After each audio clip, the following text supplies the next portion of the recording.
Audio clear है? मेरी आवाज आ रही है सबको प्रॉपर्ली? तो आज बहुत इंपॉर्टेंट पार्ट डिस्कस करेंगे, प्रोटीन स्ट्रक्चर, रामचंद्र प्लॉट। और इसके पहले कुछ देख लेते हैं किस तरह के क्वेश्चन लास्ट ईयर में आए हुए हैं, तो ताकि हमारा फोकस अच्छे से बना रहे। आवाज आ रही सबको? Am audible to everyone?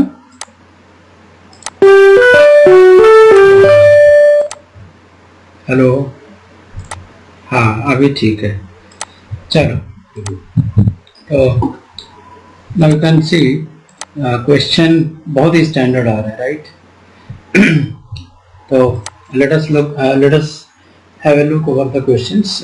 What are the area of allowed region in Ramachandran map will be least for? Alright, which one is the least allowed region for the which amino acid? Because you know Ramachandran was studying the peptide bond actually, and then he came to know about the various kind of rotation of amino acids. Then he developed this plot called the Ramachandran map. So, any guess? Least for? Because heavy steric hindrance, na? So this will be the least for proline. Okay, so a protein has a 30% alanine, and if all the alanine are replaced by glycines, what will happen?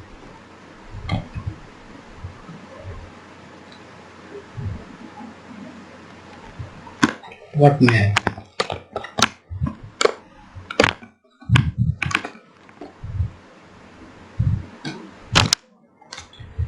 So alanine property you should know. You should study all the feature of the amino acids. There are different type of amino acids. Each one have their own size and shape. And in a protein where alanine is there, and at least 30% alanine is there, and you are replacing it with the glycine, then what may happen? Helical content will increase, beta sheet content will increase, there will be no change in conformation, the alanine substituted protein will be less structured than parent protein.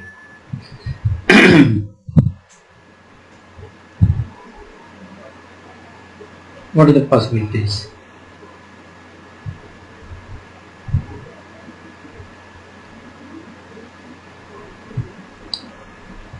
चलो जब पढ़ लेंगे फिर guess करेंगे इसको। Peptide bond is planar due to, why peptide bond is planar? Restriction around C alpha C, restriction around C N bond, restriction around N C alpha bond, or hydrogen bonding between carbonyl oxygen and imido hydrogen of peptide backbone.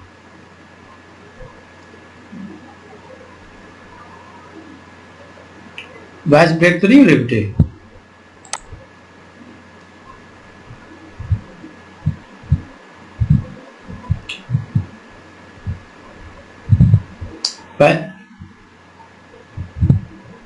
क्यों? Planar पूछ रहा है। Double bond या triple bond कहाँ बनेगा ये देखना पड़ेगा।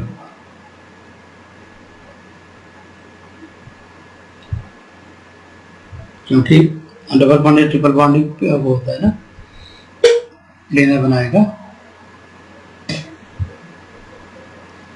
Which of the following is most appropriate statement regarding folded proteins? Folded protein के लिए कौन सा most appropriate statement है? Charged amino acid side chain are always buried. Charged amino acid side chains are seldom buried. Non-polar amino acid side chains are seldom buried. Tyrosine residues are always buried. कौन सा सही होगा?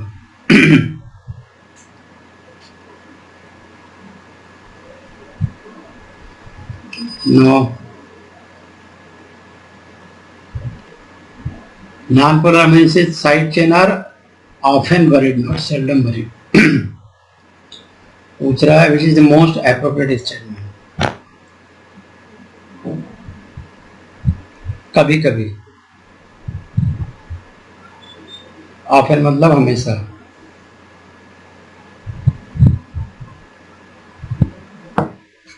just think and unpack.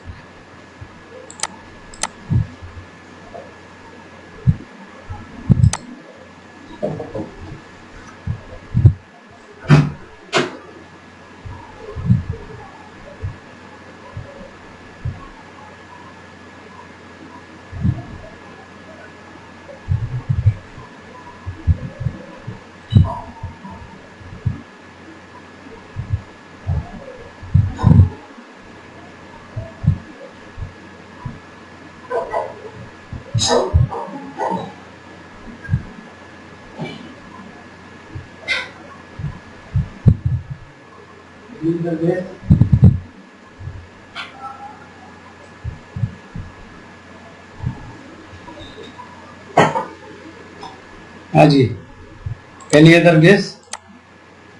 सी तो नहीं है, चलो बाद में देखेंगे। इन एन अल्फा, वो पढ़ाया हुआ था चैप्टर, वो जो बरीड वाला था यार। In an alpha helical polypeptide, the backbone hydrogen bonds are between NH of N and CO of N plus 4 amino acid, CO of N and NH of N plus 3 amino acid, CO of N and NH of N plus 4 amino acid, NH of N, CO of N plus 3 amino acid.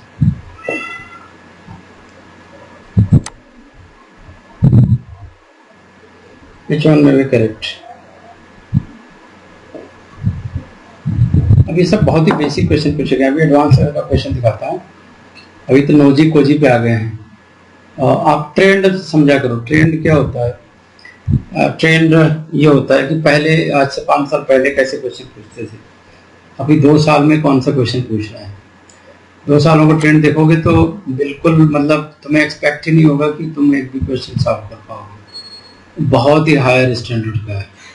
तो ये सब तो basic parameters हैं, basic question जो पहले पूछे जाते थे, जैसे 10 साल पहले, 5 साल पहले। लेकिन अब अगर ये भी नहीं सॉल्व कर पाओगे तो ये थोड़ा सा सोचने की बात है। चलो, very good. Following are the 3 single standard DNA sequences that form the secondary structure. एक सेकेंडरी स्ट्रक्चर बनाते हैं। इसका तो मेरे ख्याल से जवाब दे लोगे, इसमें कोई दिक्कत नहीं है। अभी प्राइमरी सेकेंडरी स्ट्रक्चर प्रोटीन का भी पढ़ेंगे, डीएनए का तो चलो चल ही रहा है। Just have a look.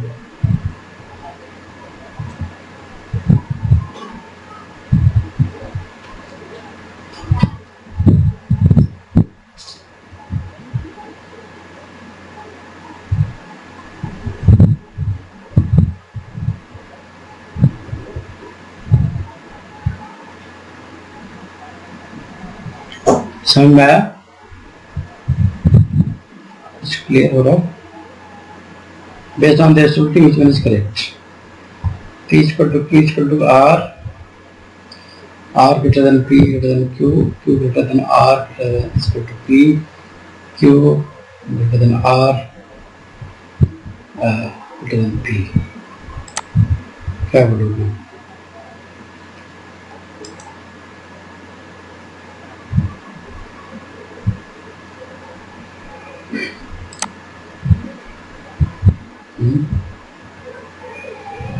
What else say?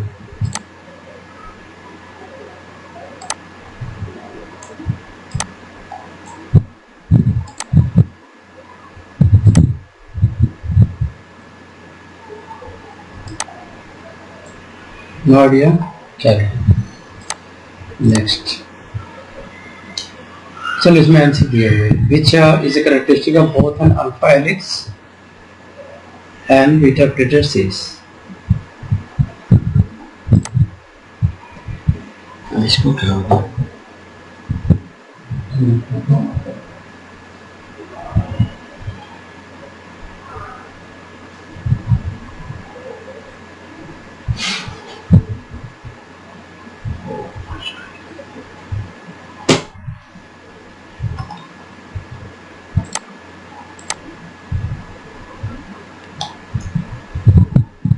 और इसके लिए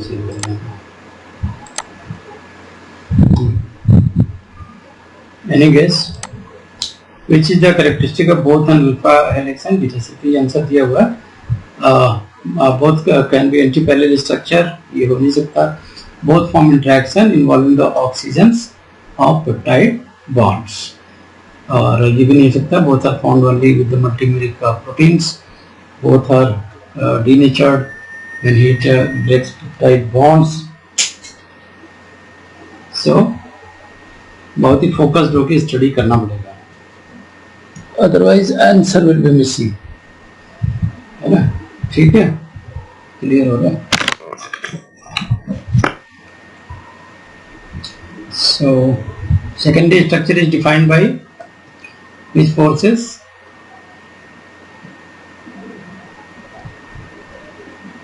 क्या बोलोगे?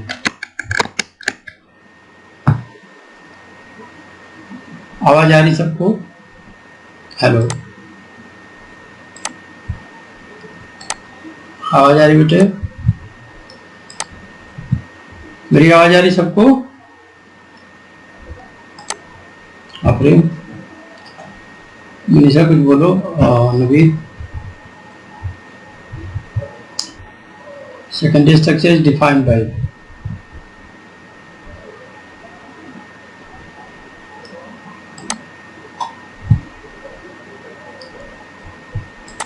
Any other guess? Manisha, Naveed?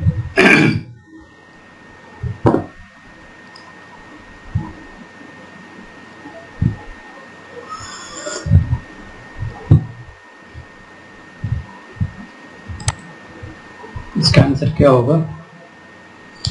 Which of the following is false statement इसके बारे में? Alpha keratin is alpha helical, collagen is alpha helical, hemoglobin has a quaternary structure, and alpha keratin is a अभी मतलब पढ़ाई की जरूरत है। अच्छा चलो ये बताओ, ये आंसर दिया हुआ when myoglobin is denatured using heat, what will change? Amino acid composition will change, its amino acid sequence will change, its tertiary structure will change, its C terminal will change. क्या change होगा इसमें? तो इसका tertiary structure will change. When hemoglobin is treated with urea and beta mercaptoethanol, ये question आ चुका है इस शहर में. So what will not change? So molecular weight will be unchanged, quaternary structure will be unchanged, conformation will be unchanged, its primary structure will be unchanged. Just everything will be changed. ये question CSIR का पूछा हुआ है, इसको अभी हम पढ़ाएंगे जब डाइट डालेंगे, डाइट बॉन्ड का पढ़ाएंगे. हेलो, इसको क्या हो रहा है आज?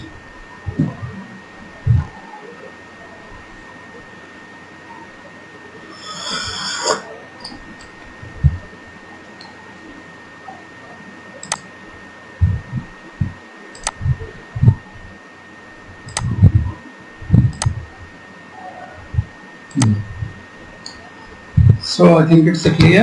An alpha, am I audible to all of you? मेरी आवाज आ रही बेटे प्रॉपर्ली? कौन चला गया? ओह, नेटवर्क का इशू आ रहा है सबको. अच्छा, an alpha helix in a peptide or protein is characterized by hydrogen bond and characteristic diagonal angle. Which is the right combination? Which will be the right combination? Hydrogen bonding between the amide C of residue. कितने लोग चला गए? अच्छा, okay. So what you will say?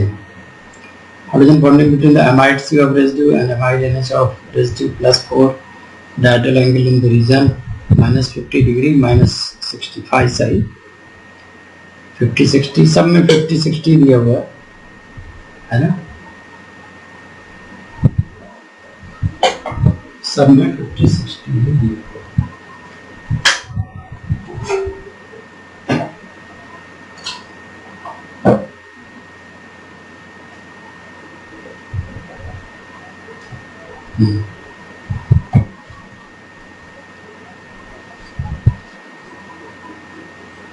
क्या difference क्या है? Difference दिखाई दे रहा है?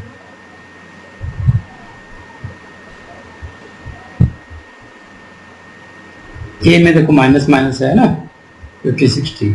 आवाज आ रही है? आवाज आ रही है अपनी?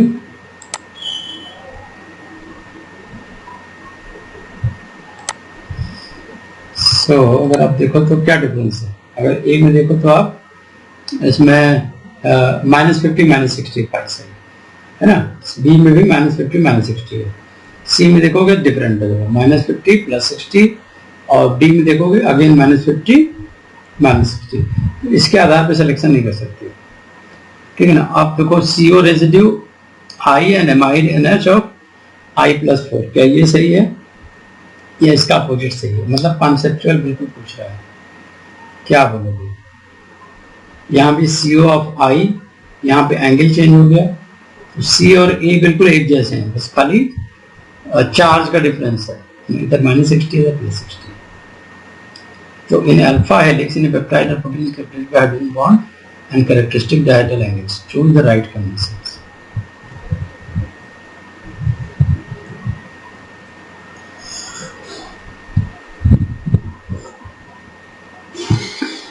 इसका ऑप्शन है ए, ठीक है ना। हमेशा CO कंबाइन करता है NH से I+4 के डिफरेंस, और एंगल होता है फाई और साई का दोनों का नेगेटिव। मैं अभी बताऊंगा नेगेटिव और पॉजिटिव का क्या मतलब है। हम देखो CD से क्वेश्चन आ रहे हैं, सेम क्वेश्चन है सेकेंडरी स्ट्रक्चर से, बट अभी इतना एडवांस क्वेश्चन है। Amino acid alanine has high propensity to occur in helical conformation, right.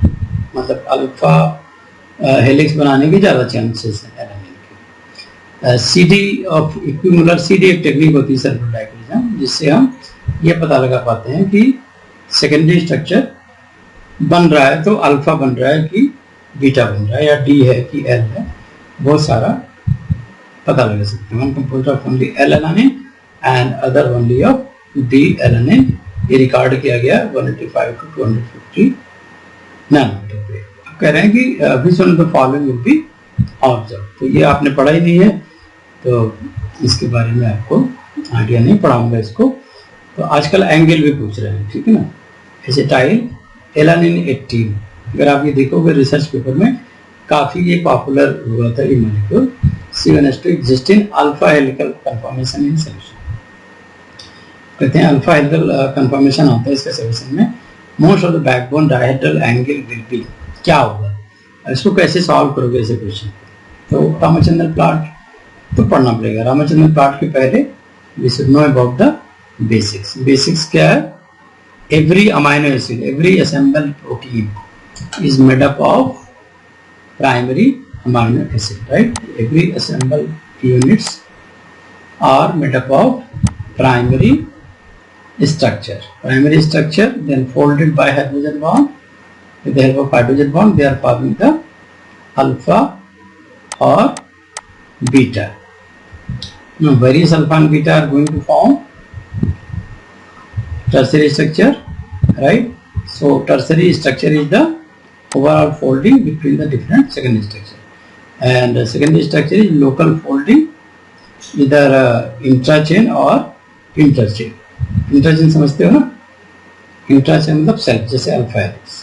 Beta chain दो सीट होती है, सीट लाइक स्ट्रक्चर, इनमें हाइड्रोजन बॉन्ड होता है, पैरेलल या एंटी। क्वार्टरनरी स्ट्रक्चर में देखोगे this is a multi chain association. कभी कभी भी ऐसे क्वेश्चन पूछ सकते हैं कि एक प्रोटीन क्या है, what is final protein, what is the final structure of protein. So what is the final structure of protein? Final structure of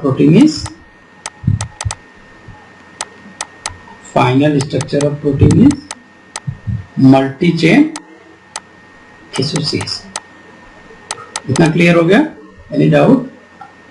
so now अब अगर आप देखोगे तो सबसे ज्यादा क्वेश्चन अल्फा बीटा पे नहीं पूछे गए हैं, वो किस पे पूछे गए हैं? गेस करो। कोलेजन ट्रिपल हेलिक्स पे, क्योंकि ये एक्सेप्शनल है। एंड आप अगर देखोगे तो ज्यादातर जो टफ स्ट्रक्चर है, high tensile strength without strength. तो व्हाट इज द रीजन? इसको काफी स्टडी करते हैं। ट्रिपल हेलिक्स आपका चाहे प्रोटीन का हो, ये भी इम्पोर्टेंट है, चाहे DNA का हो, ये भी इम्पोर्टेंट है। ऑगस्टीन बेस पेयर आपने नाम सुना होगा। ऑगस्टीन बेस पेयर का नाम सुना है? Augustine base pair. इसके बाद नेक्स्ट वही लेक्चर है जहाँ पे कि ट्रिपल हेलिक्स TH DNA बनता है, प्रोटीन में भी ट्रिपल हेलिक्स है, that is called the collagen triple. इसमें बहुत सारे क्वेश्चन आते हैं, लास्ट 5 years में एटलीस्ट मोर देन 20 क्वेश्चन इसी से आ चुके हैं, कोलेजन ट्रिपल हेलिक्स से, ठीक है। और बहुत सारे पहले ये पूछे जाते थे अल्फा बीटा से, वो अगर आप देखोगे तो पाथफाइंडर में बेसिक चीजें ज्यादा दी हुई है जो पहले पूछे जाते थे, अब वो आउटडेटेड हो गया। तो अब जो बच्चे पढ़ते हैं वो, उनका फ्यूचर तो हमें नहीं पता है, लेकिन सेलेक्ट तो नहीं होते हैं, ये तो तय है। अल्फा बीटा में अगर आप देखोगे तो बहुत सिंपल है, ज़्यादा कुछ नहीं है। Helix formation, cross link formation by density, कोई भी बता देगा बच्चा, इसमें ज़्यादा कुछ नहीं पूछते हैं। हाँ, ये कभी कभी पूछते हैं कि why hair is tough, hair is tough because of disulphide. Last year शायद क्वेश्चन आया था कि जो औरतें या फीमेल्स स्ट्रेट हेयर करती हैं तो क्या रीजन है, डाइसल्फाइड तो वहाँ होता है, वो करली रीजन के लिए रिस्पॉन्सिबल है, बट ये स्ट्रेट क्यों हो जाता है, what is the reason, can you tell मी?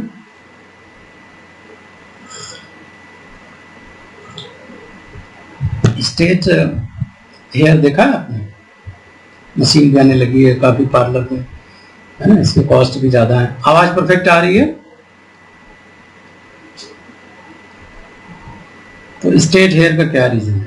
चलो कल का होमवर्क है, आप हमें बताना सर्च करके, है ना। तो all this structure, hair, nail, feathers, all this made up of alpha keratin. यहाँ भी एक क्वेश्चन है कि why not they are made up of beta carotene.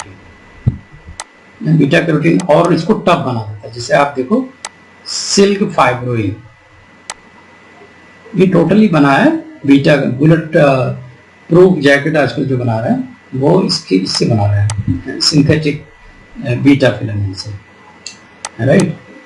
तो अब कोलेजन ट्रिपल हेलिक्स क्या है, क्या इसमें अल्फा है, हेलिक्स वर्ड दिया है तो अल्फा ही होगा, तो क्या तीनों अल्फा है, 3 अल्फा कह सकते हैं, लेकिन इसको कहते हैं 3D10।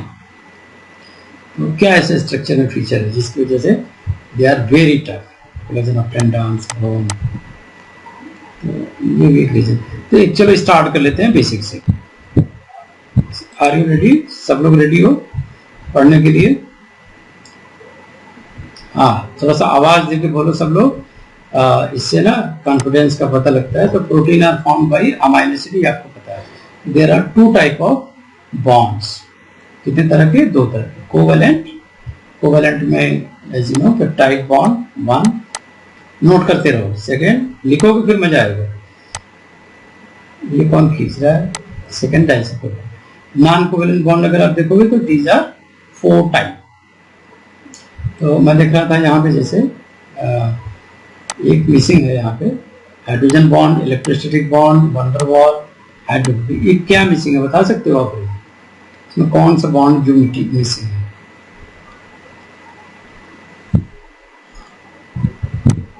साल्ट ब्रिज,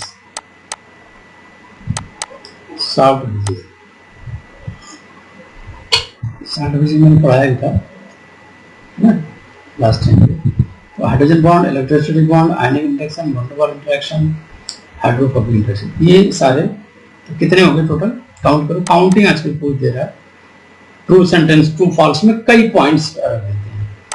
1 2 3 हो गया, 4 हो गया, 5 नॉन कोवेलेंट बॉन्ड। तो डाइसल्फाइड बॉन्ड को जब आप सीक्वेंसिंग करते हो, ये किस केमिकल से ब्रेक होता है? Which chemical is used to break this disulfide bond? Any idea? Which chemical is used to break disulfide bond?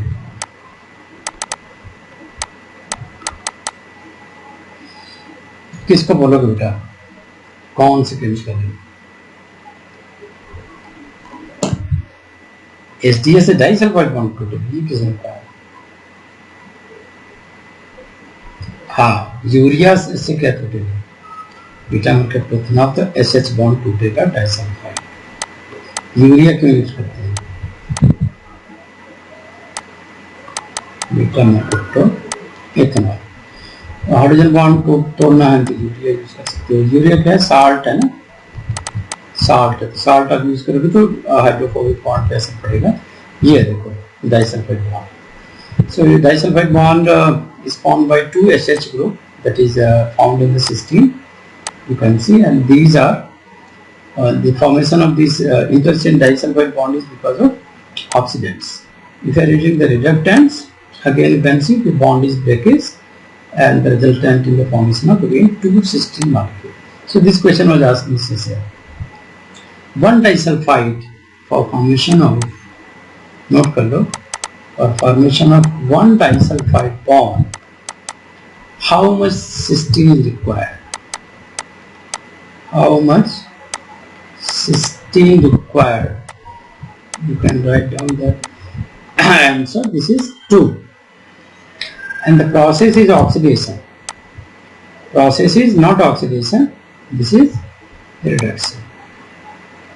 As a result of reduction, you can see there is a formation of 2 cysteine. हाँ, ये ध्यान देना कि क्या हो रहा है.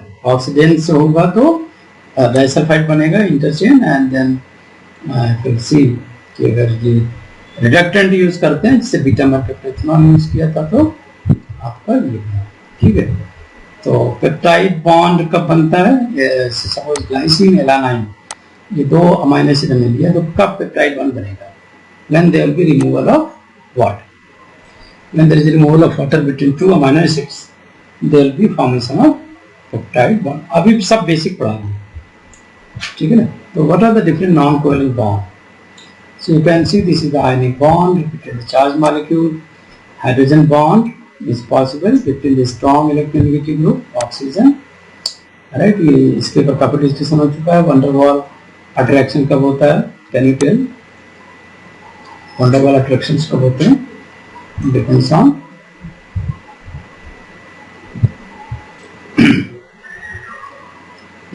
radii of atom. Radii of atom decides van der Waal repulsion और van der Waal attraction. तो एक्चुअली में अगर आप देखोगे तो आपका जो रामाचंद्रन, जी एन रामाचंद्रन का फ्लैश है, वो इसी बॉन्ड को डिस्कस करता है. They are talking about the various possibility of movement of amino acids around the bond. Okay. So they are talking about various possibility, बहुत सारे possibility की बात करते हैं. And then you can see hydrophobic, obviously between the non-polar amino acids, right? Non-polar amino acid, non-polar amino acid. And they are buried. ये question में पूछा था. They are buried inside कौन? Non-polar. और जो polar है they are on the surface. देखा कितने अच्छे से पूछते हैं ऐसे question. On the surface and they are responsible for mostly formation of hydrogen bond. And inner वाला बनाएगा mostly hydrophobic interaction. Okay. So primary structure already you know, the linear sequence of amino acid with the peptide. See.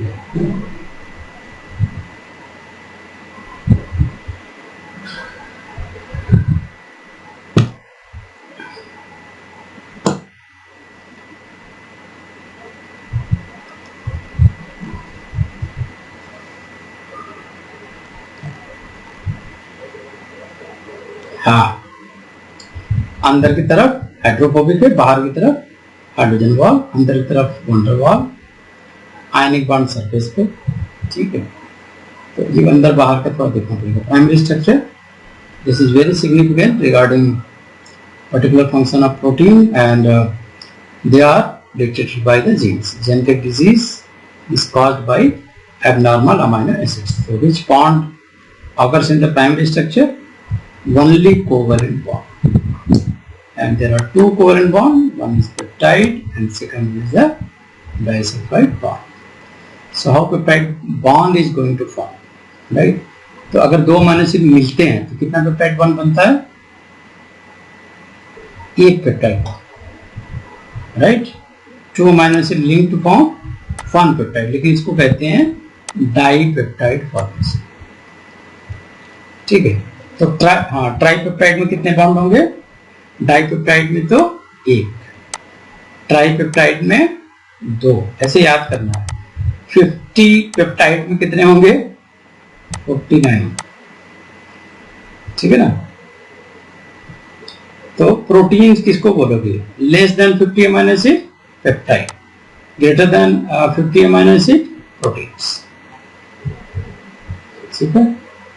And ये बड़ा important है। Peptide bond बनता कैसे है? तो as a hydrolysis 2 amino group is combining, तो carboxyl of 1, ये ध्यान रखना, carboxyl of 1, this is called as the alpha, and amine group of 2 hydrogen of amine group of other amino acid. तो amino acid 1 जो होगा वो हमेशा C होगा, C1 एंड N2, ये याद रखना। C1 से स्टार्ट होगा, यानी अमाइनो एसिड 1 जो होगा हमेशा कार्बोक्सिल ग्रुप इसका इन्वॉल्व होगा, और जो सेकेंड अमाइनो एसिड है उसका अमाइनो ग्रुप इन्वॉल्व होगा। As a result there will be CONH। अब ये तुम्हें स्ट्रक्चर में बोलना नहीं है। CO, this is a peptide bond, है ना, और ये रेजोनेटिंग स्ट्रक्चर है, this is not the fix structure. इसका स्ट्रक्चर रेजोनेट करता है। रेजोनेट मतलब पता है, मूव करेगा, वो मूव करता रहेगा, कभी यहाँ होगा कभी यहाँ। This is called the resonating structure. Patience के साथ पढ़ोगे तो क्वालिफाई भी होगा और निकलेगा भी। पेशेंस नहीं होगा, अगर टिकटॉक वीडियो देखना है CSIR के लिए तो मेरे पास आर्टिकल नहीं है। टिकटॉक वीडियो, इसका तो लॉन्ग वीडियो होता है, 1.5 घंटे की 2 घंटे की होती है लाइव क्लास, पूरा डिस्कशन करते हैं अच्छे से, जूस निकाल लेते हैं पूरे सब्जेक्ट का, चैप्टर का। तो what is the name of peptide bond, इसका नाम बताओ। N से पढ़ोगे या C से पढ़ोगे? अलग ये क्वेश्चन है। जैसे ये है anaesthetic glutamate cysteine methylene glycine CO, ठीक है ना। तो क्या नाम दोगे इसका? N-टर्मिनल glutamate cysteine cys met glycine, glutamate cysteine methylene glycine. तो amino acid sequence always read from N-टर्मिनल, हमेशा N-टर्मिनल से पढ़ोगे, ठीक है ना, हमेशा N-टर्मिनल से। ज्वाइन करोगे पेप्टाइड में तो C-टर्मिनल से, लेकिन जब पढ़ोगे तो N-टर्मिनल से, ठीक है ना। पहले अमीनो एसिड में तो C-टर्मिनल मतलब कार्बोक्सिल ग्रुप इन्वॉल्व था इसलिए, ठीक है ना, लेकिन वो कार्बोक्सिल ग्रुप तो इन्वॉल्व हो गए तो वो N-टर्मिनल हुआ ना, याद आया। अमीनो एसिड A1 का COOH इन्वॉल्व था, प्लस A2 का कौन सा इन्वॉल्व था? NH2। इसका फ्री कौन सा हुआ? NH2। इसका फ्री कौन सा हुआ? COH। तो N-टर्मिनल से तो पढ़ोगे A1 से A2, ठीक तो है, A1 से A2। Protein synthesis occur in the same way, right. So N terminal amino acid always named as इल।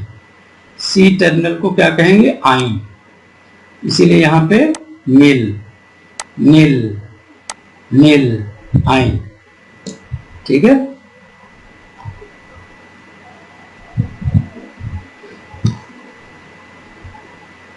अब पेप्टाइड बॉन्ड के फीचर, रामाचंद्रन को यही चीज बड़ी फैसिनेटिंग लगी थी, और मुझे भी बड़ी फैसिनेटिंग लगी कि रामाचंद्रन कंप्यूटर नहीं था, कुछ भी नहीं था, लेकिन उन्होंने फिर भी डिस्कवर कर लिया इस चीज को।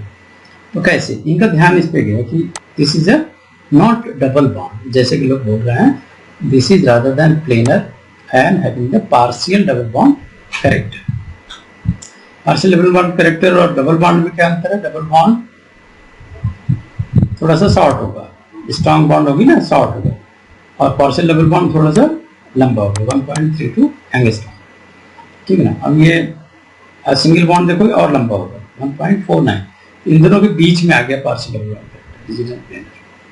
सो they are always in trans configuration. इस कॉन्फिगरेशन में सिस में नहीं, always they are in the trans configuration, ठीक है, क्लियर हो रहा है ना। सो साइड चेन्स के बारे में इन्होंने बात करना शुरू किया। कि अगर ये पार्शियल डबल बॉन्ड कैरेक्टर है तो what will the fate of side chain are free to rotate, वो फ्री है रोटेट करने के लिए। और जो एंगल ऑफ रोटेशन होगा उसको दो पार्ट में हम बांट सकते हैं, फाई और साई में, इसको कहा गया रामचंद्रन एंगल। तो what is the importance of primary structure, आते हैं उस पर भी। Primary structure, high level of organisation of protein dependent on the primary structure, for example sickle cell anaemia. अगर आप इसमें चेंज कर देते हो,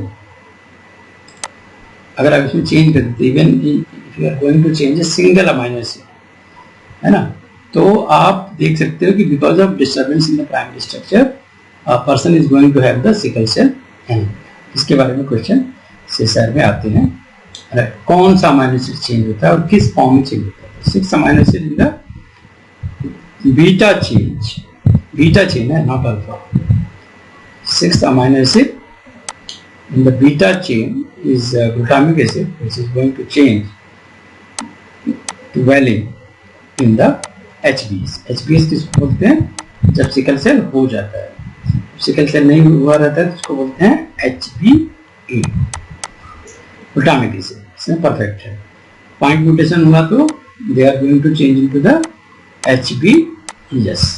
तो फर्क क्या आता है? फर्क इसमें ये आता है कि सिकल सेप हो जाता है, सिकल सेप होने से प्रॉब्लम हो जाती है, ऑक्सीजन कैरियर कैपेसिटी बहुत ही रिड्यूस हो जाती है। This is the basic important. And दूसरा अगर आप देखोगे तो डायबिटीज बड़ा फेमस डिजीज है, एंड ये कहा जाता है कि 80% the population of India is affected by this diabetes. Corona ने तो उतना नहीं फर्क किया, लेकिन कोरोना की वजह से आज मैं एक रिसर्च रिपोर्ट पढ़ रहा था, अगर आप कहोगे तो मैं भेज दूंगा। अभी नेचर में ये पब्लिश हुआ है, जिसको चाहिए इसमें मैसेज बॉक्स में डाल सकते हो, तो मैं अभी भी शेयर कर सकता हूँ। दैट दे डिस्कवर्ड दैट कि पेंक्रियाज को जाके वायरस पूरी तरीके से डैमेज कर देता है काफी लोगों में, तो ये डायबिटिक हो जाता है। तो ह्यूमन इंसुलिन बना कैसे, ये क्वेश्चन इस पर सेशन में आता है। There are A chain and B chain, दो चेन है। ए चेन की लेंथ है 21, बी चेन की लेंथ है 30। टोटल कितना हो गया?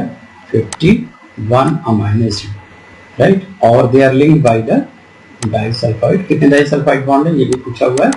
There are 3 disulfide bond, there are 3 disulfide bond. और ये जो एक्टिव इंसुलिन बनता है that is because of transformation in the pro insulin. Pro insulin का एक्चुअल स्ट्रक्चर आप देखोगे तो there is not 51 amino acid, there is 86 amino acid, right.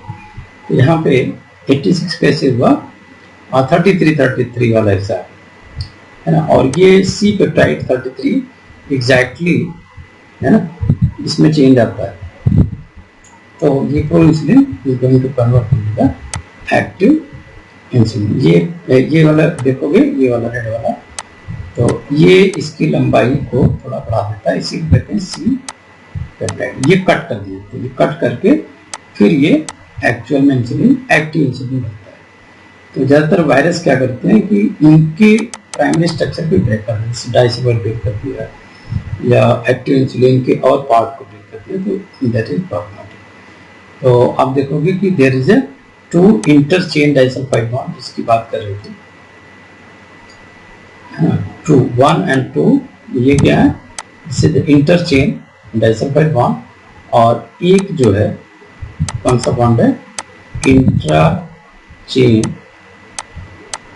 Disulphide bond. ये छोटा डाइसल्फाइड बॉन्ड में इसको लिख लेंगे। फिर से सभी क्वेश्चन आता है। प्रोटीन बायोकेमिस्ट्री बहुत इंपॉर्टेंट है।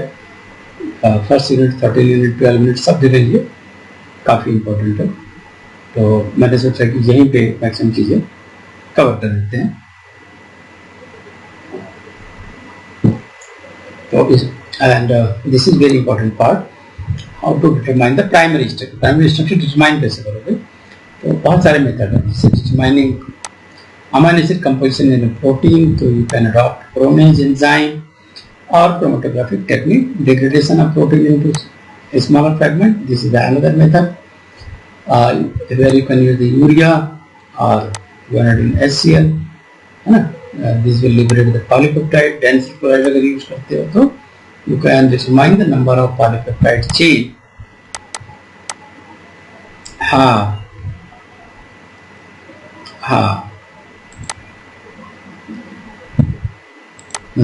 guanidine HCl. हाँ, इसका इंपॉर्टेंट यही है, लिबरेशन ऑफ पॉली. यूरिया का ज्यादातर CSIR में पूछा हुआ, अभी तक guanidine HCl का नहीं पूछा है, इसलिए इसको मैं बहुत ही मोस्ट इंपॉर्टेंट में मार्क करता हूँ. नोट करते चलो साथ में, मोस्ट इंपॉर्टेंट. फिर स्लाइड देखने से नहीं आएगा, लिखना भी पड़ेगा. नोट्स बनाते चलो, बहुत ही धीमी स्पीड है, जल्दी जल्दी नहीं बोल रहा हूँ, राइट. इसीलिए कि नॉलेज सेम टाइम, जो टाइम स्पेंड कर रहे हो आपके ब्रेन में भी चला जाए.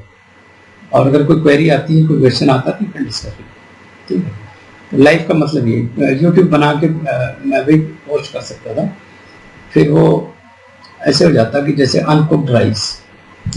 मतलब देखते तो बहुत सारे लोग हैं, लेकिन ऐसे शायद क्वालिफाई अगर होता तो फिर लोग बड़ी बड़ी कोचिंगें नहीं ज्वाइन करते, और महंगी कोचिंग. तो वहाँ नॉलेज दी नहीं जाती है, वहाँ एडवर्टीजमेंट के लिए यूट्यूब बनाए जाते हैं, सिर्फ आपका टाइम वेस्ट करने के लिए.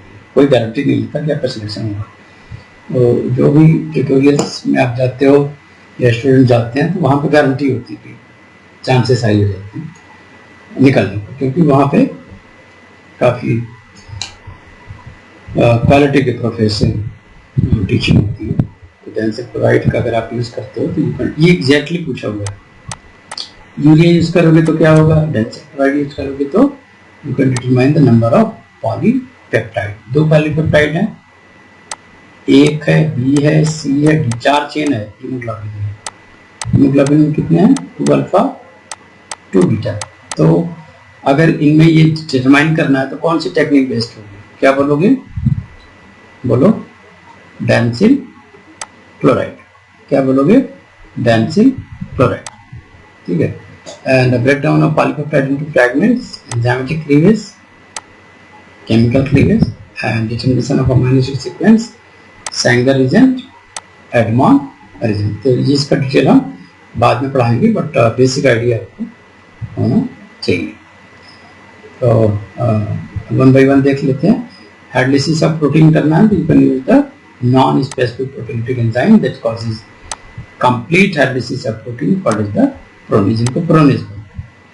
प्रोनीज क्या करता है, एक तो नॉन स्पेसिफिक है तो कहीं स्पेसिफिकली अटैक नहीं करेगा, कंप्लीट हाइड्रोलाइसिस करेगा प्रोटीन को.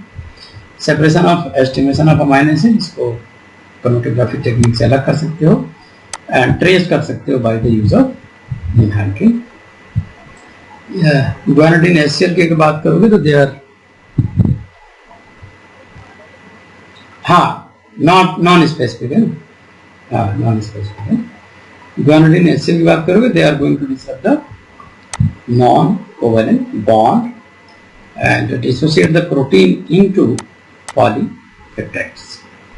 और ज्यादा बेहतर अगर आपको देखना है तो you can use the disulfide. Performic acid अगर यूज करते हो तो you can break the disulfide. Polypeptide is now broken, है ना.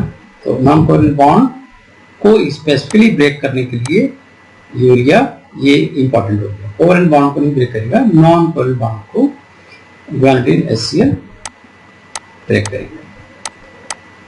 Non covalent bond, disulfide bond, performic acid. Number of polypeptide, dansyl chloride, 1 dimethylamine methylene, 5 sulfonyl chloride, right. तो dansyl chloride अभी बताया था. अगर आपको पता करना होगा कितना पॉलीपेप्टाइड है तो इसका फार्मूला है number of dansyl amino acid, number of polypeptide chain. जितना डेंसिल अमीनो एसिड बनेगा उतना पॉलीपेप्टाइड चेन आपके प्रोटीन में प्रेजेंट है. Clear. Breakdown of polypeptide into fragments, enzymatic cleavage कर सकते हो and they are specific cleavage, chemical cleavage. Cyanogen bromide commonly use. Cyanogen bromide काफी सीजन में पूछा हुआ है. And they attack carbonyl site contributed by methylene. जहां पे मैथिलीन अमीनो एसिड होगा स्पेसिफिकली वहां पे अटैक करेंगे. Internal amino acid identified by trypsin commonly used, lysine arginine, chymotrypsin, phenylalanine tyrosine tryptophan leucine, C-terminal amino acid identified by carboxypeptidase AP, acidic neutral amino acid को identify करना है तो carboxypeptidase A, proline को identify करना है तो carboxypeptidase B. Determination of amino acid sequence, Sanger reagent 1-fluoro-2,4-dinitrobenzene FDNB, 1-fluoro-2,4-dinitrobenzene FDNB specifically bind with N-terminal amino acid to form DNP derivative of peptide. Right?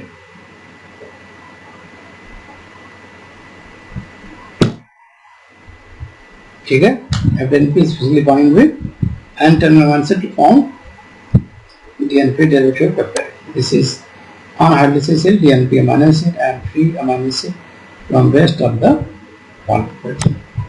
And DNP is used for identification of N-terminal amino acid. DNP amino acid divided by chromatograph. Edmond reagents आपको पता ही होगा, काफी popular है. Phenyl isothiocyanate, they react with N-terminal amino acid of peptide to form phenyl thiocarbonyl derivative PTH, and phenyl thiodenocoin PTH amino acid liberated identified with chromatography, and then Edmond reagent would react with second amino acid which now has the alpha amino group, and usually in sequencing first 30 amino acid. The level first A leads up first amino acid, then level second amino acid leads up second amino acid. So this is the Sanger reagents. Sanger reagents किसको बोलेंगे? When we are using the 2-DNP dinitrophenyl derivative of polypeptide plus 6-molar HCl. तो ये derivative बन जाता है 2,4-dinitrophenyl का and then 3 amino acid. तो identify amino terminal residue of polypeptide. Right, amino terminal determine करने के लिए Sanger's, and then Edmond degradation sequence by sequence, phenyl isothiocyanate PTC adapt, and then release of entire sequence of peptide. तो मेरे ख्याल से आज कोई है नहीं, तो बस इतने पर रोक देते हैं. Sequenator, automated machine to determine amino acid sequence in polypeptide based on the principle of Edmond degradation. Amino acid are determined sequentially from N-terminal end, PTH amino acid liberated is identified by HPLC, and sequenator takes place about 2 hours for each amino acid. Second new technique आई हुई है reverse sequencing technique. It is the genetic material DNA which ultimately determines sequence of amino acid in a polypeptide chain by analyzing the nucleotide sequence of DNA that code for protein. It is possible to translate nucleotide sequence into amino acid sequence. What is the demerit? इसमें करते क्या है, DNA का help लेते हैं, और क्योंकि DNA responsive होता है पॉलीपेप्टाइड बनाने के लिए, तो एग्जैक्टली न्यूक्लियोटाइड सीक्वेंस को ही एनालाइज करते हैं कि इसमें क्या ट्रांसलेशन हो सकती है. इसमें प्रॉब्लम यह है कि डाइसल्फाइड बॉन्ड को ये रिकॉग्नाइज नहीं करते. तो कल हम लोग पढ़ेंगे detail structure of secondary structure, right, their composition, type bond and super secondary structure, and then really we'll know about the structure of hair, nail, keratin, है ना, और इनका real composition कि how they are twisted, how they are combining, which amino acids are there, right, and how they can be strong. And इसके बाद we'll start the Ramachandran plot. Okay, ठीक है? Any question? आज इतना तक करते हैं, है ना, गर्मी काफी है तो चलो.